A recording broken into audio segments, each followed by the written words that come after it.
كتكبر على الأغنياء sidaas laga wadaa inay isku kibrisid dadka qaniga ah saas laga wadaa sababtoo Imaam Ahmed marka laga sheekeynayo taariikhdiisii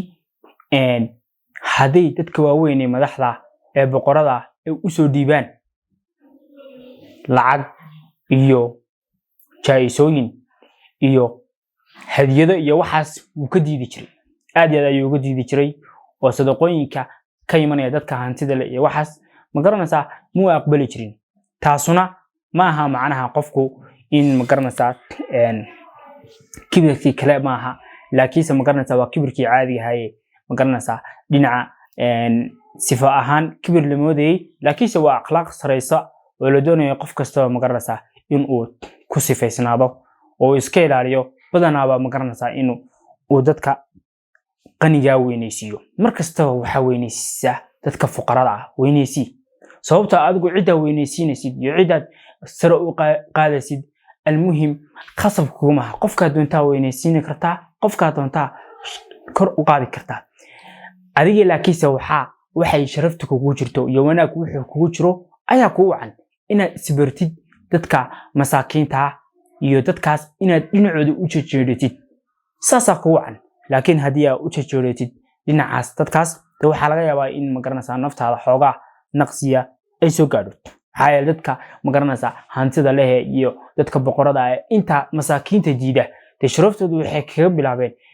iyaga markii hore dadka waaweyn la fariistay dadka waaweyn magac leh ee sharafta leh ee magaranaysa dadkaas markay nafta la fariisteen ayaa waxay diideen naftooda inay dadkii masaakiinta dadkii fuqarada la fariistaan ama dadkii ay u jejeedaan dadkaas masaakiinta ay dhinacooda u jejeedaan ayay naftooda diidaysaa maxay yeelay wax xasaas bartay markaana adoo hada doonaysid qalbiga inaan markastaba Ilaahay subhanahu wa ta'ala xaqiisa u jeedisid dadkaas ka faa'iideyso Sufyan al-Thawri حلية التكبر على الأغنياء يوصل الحقوق إلى أربابها إن أتوكي بسيطتك قنية وحيكو قارسينيسا حقوق دا أي وحي قارسينيسا دادكي إهل كوحا صوبتو قفك استوى حق بكاقا بهايا درسكو حق بكاقا بهايا قفك مسكين كحق بكاقا بهايا قفك فقير كحق بكاقا بهايا قفك ويني قنية لفتركيسا حق بكادونيا marka hanti haysid adoonaysid sadaqooyin inaad qaybisid waa inaad dadkii masaakiinta siisaa ama dadkii qaniga inaad siiso laakiin hadii aad magaranaysa sukibrisid dadkaas dadka masaakiinta sukibrisid waxa laga yaabaa inaad xaqooda inaad soo ogtid iska daayay inaad siin weydid sadaqooyin iyo waxas xaqooda ma aadasid markaana way jiraan dad fara badan oo dadka waaweyn hadiyooyin qaali u geeya dadka boqorada dadka magaranaysa hantida leh qof soo booqanayo qof kale oo boqoro ama qof kale oo hanti leh oo soo booqanayo waxa arkaysa hadiyad qaali soo qaadaya qof hanti haysta oo Ilaahay qani ka dhigay ayuu siinaya intuu qofkii masaakiinka siin lahaa markaana wuxuu ku leeyahay in aad sukibrisid dadka qaniga macnaha in aad la dhaqantid sida dadka caadiga ah sida qof adoon ah oo Ilaahay subhanahu wa ta'ala abuuray in aad la dhaqantid dadka waaweyn waxay ku gaarsiinaysaa in xuquuqda siisid dadkii kale ee ka hoosiyay ayaa xasuusanaysa xaqoodana waa aadaysa aw qaniyan yakunu mustaghniyan wuxuu ku leeyahay waxaad kala noqotaa qani ku ah Ilaahay subhanahu wa ta'ala daraadid Ilaahay wuxuu siiyay qof qani ku ah noqo laakiin qani ha ku noqon al-urud ad-dunya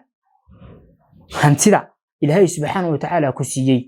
قني هكون إلهي سبحانه وتعالى درادي قني كون صوبت هدو إلهي سبحانه وتعالى كسيو هانتي دواد بحيساتها تاس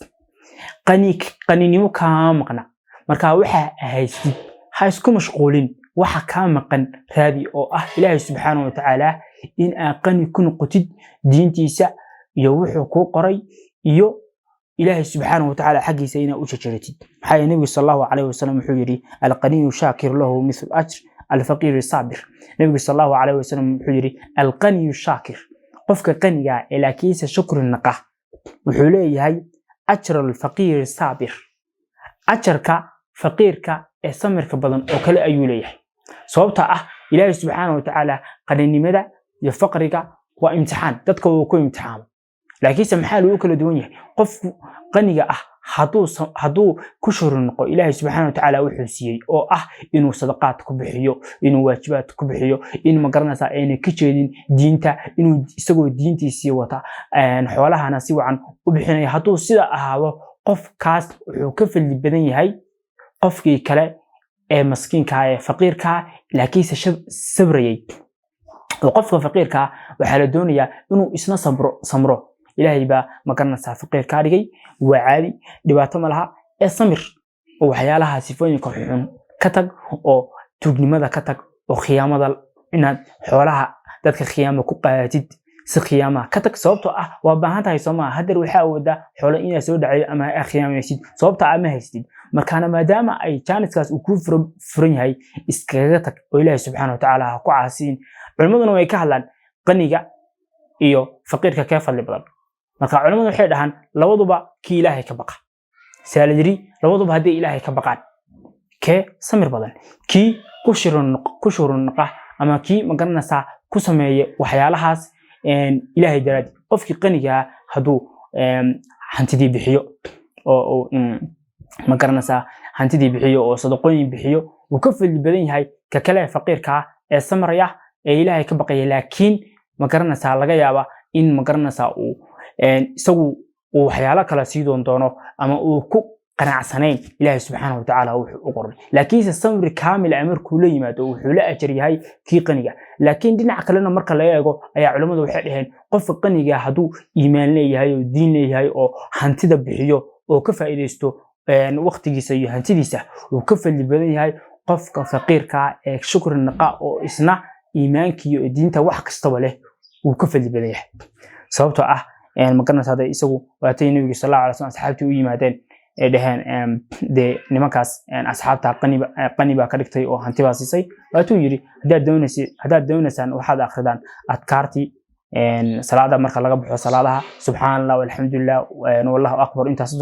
intii markay sameeyeen waatuu ilaahay subxaanahu nabiga sallallahu alayhi wasallam waatuu ku jiri de waa fadli ilaahay siiyay iska daaya insha Allah ta'ala mawduucini halkaas inoogu jooga والسلام عليكم ورحمة الله وبركاته.